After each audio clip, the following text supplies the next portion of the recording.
जी, इस वक्त हम मौजूद हैं कराची के एक अहम तरीन इलाक़े कायदाबाद, जिसे मिनी सदर भी कहा जाता है, यानी कि दूसरा मसरूफ़ तरीन बाज़ार।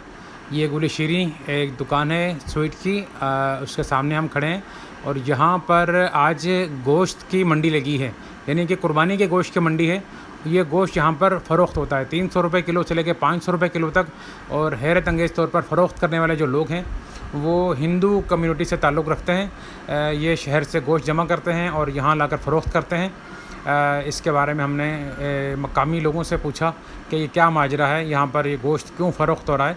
तो उन्होंने हमें बताया कि चूँकि गरीब लोगों को गोश्त आजकल देने का रवाज कम होता चला जा रहा है, अक्सर लोग जो है वो कुर्बानी करते हैं और अपने फ्रीज़र भर लेते हैं।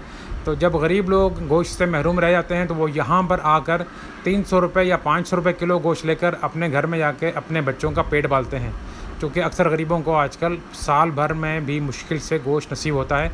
तो ये है इसकी कहानी। आइए हम यहाँ एक मलिक साहब नामी एक शख्स हैं, उनसे हमने बात की है, वो आपको मज़ीद तफसीलात बताएँगे। मलिक साहब, ये बताइए यहाँ पर क्या हो रही है?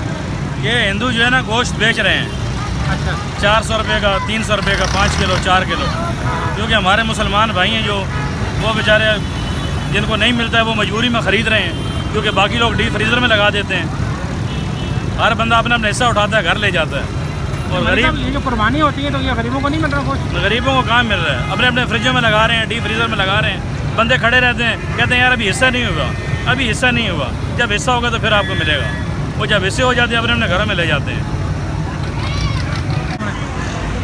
ये है हिंदू बागड़ी लोग। अच्छा, इनको लोग वहाँ से गोश्त देते हैं, लेकिन ये नाजायज़ करते हैं, यहाँ आके बेच देते हैं। खुद तो ये गोश्त खाते नहीं है, बेचने के लिए ले आते हैं। ये तो यहाँ पर बेच रहे हैं गोश्त।